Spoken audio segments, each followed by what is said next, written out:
What's up guys, and welcome back to the channel. I'm Mark Clifford and I am the founder and owner of On The Line Digital, and today I want to be talking to you about the top 5 reasons that your Facebook ads aren't working and what you are getting wrong with them. So straight into it then. The first thing that you're getting wrong is your creatives aren't show-stopping enough. Your creative is the top thing that is really going to affect your testing phase of your ads. And if it isn't capturing your audience's attention and invigorating their imagination and their mind, they are not going to want to stop. They're not going to want to listen to what you've got to say, and they're just going to scroll straight past you. You need to make sure that it's eye-catching and that you're going to capture their attention. Video and short form video at the moment is absolutely king with this, that I feel it's the best way to be able to capture someone's attention and to really split your brand or your business away from your competition. Number 2, your copy is uninspiring. Now when I say your copy is the text that you see go with ads on Facebook, and it's just plain boring and drab. The first line of your copy is your attention grabber, we call it in the industry, and this needs to be something that's going to make me want to stop scrolling and is going to want to read and look at what you've got to say.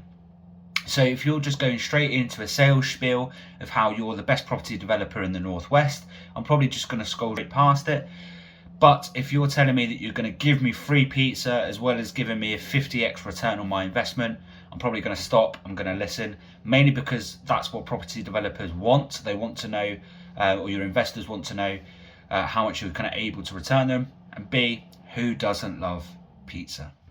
Number 3, you're using a lifetime budget. Now, there's 2 different types of budget that we can use. We can use a lifetime budget and a daily budget. Now, this is a very common mistake that is made when people are just starting their Facebook ads journey, and they want to spend, say, £500 a month on their Facebook ads. What they will do is they will set that ad to have a lifetime budget of £500 and set that over 30 days.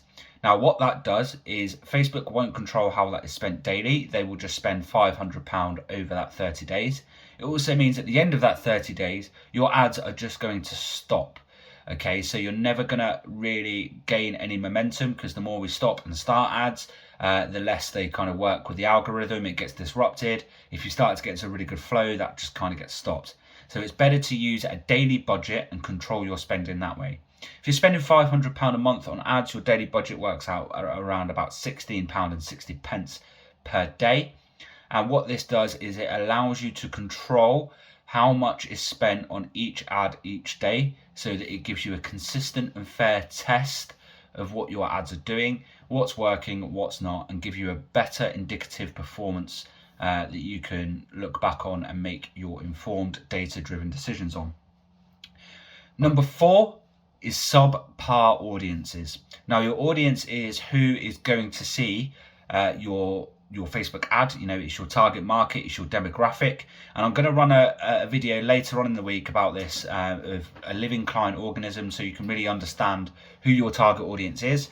But subpar audiences is something that can really be killing and hurting your Facebook ads.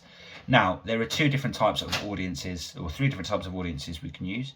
We can use cold audiences. So these are people who have never seen an ad of yours before. People who have never interacted with your brand in any way, shape or form, and don't know who you are. These are really good in a testing phase, which I'll come on to as my next point. But there's a few different ways that we can hit those. So we can hit that as a lookalike audience, or we can hit that as just an interest-based audience. So for example, if you are a beauty salon owner based in Manchester, you want to be targeting people who have an interest in beauty and are within a certain radius of your shop or your salon or whatever you want to call it. We could target that through interests, or we can target that through lookalike audiences. Now, a lookalike audience is something that Facebook puts together for you. It takes your existing customer list and all your existing data points and will create a lookalike audience of the closest percentile of your existing audience. So if we know that your your customer list has 500 people on that are all female, all based between 18 and 25, and all live in a certain area of Manchester, then we know that we can, Facebook will take that data and will create lookalikes of those people from the closest 0 to 10%. These are really, really powerful audiences, and they do still work. I will go into testing your audiences in a little bit. And then the final audience we've got, I mentioned, is custom audiences. Now, custom audiences are really, really good for warm. So customers who have an understanding of who you are, have maybe clicked on your socials, have clicked on your website, so on and so forth. And hot customers. So hot customers are people who have already bought from us, who are kind of advocates of our brand, and who we maybe want to upsell or cross-sell to on various different products. It's important that we use these in our retargeting sequences. So the global average for conversions is 2%.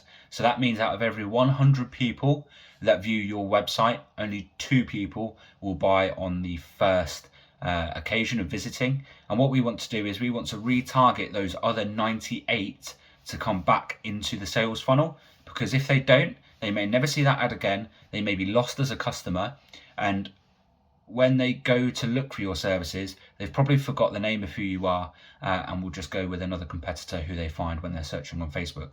So it's really, really important to set up your custom audiences for retargeting.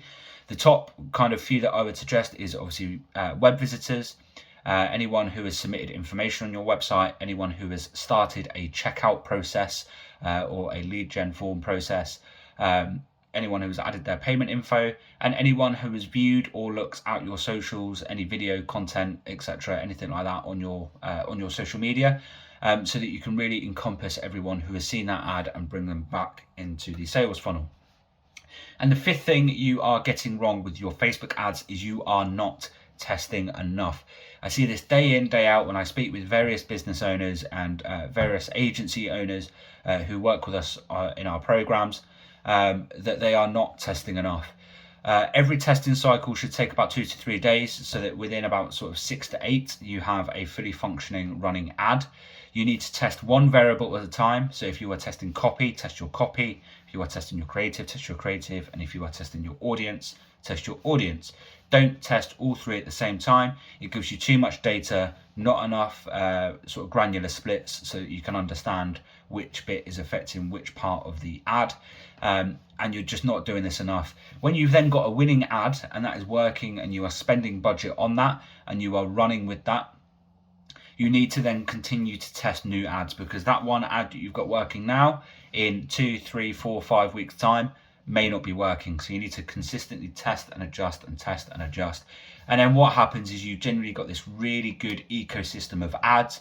It allows you to scale your budget. It allows you to scale your business. You've got ads that are consistently working. You're testing new stuff to see if that's going to work, so that when the old stuff kind of dies away and fatigues, you can come back and you can say, well, at least I know I've got another 18 to 20 ads here that are working, and we're testing a new phase all the time.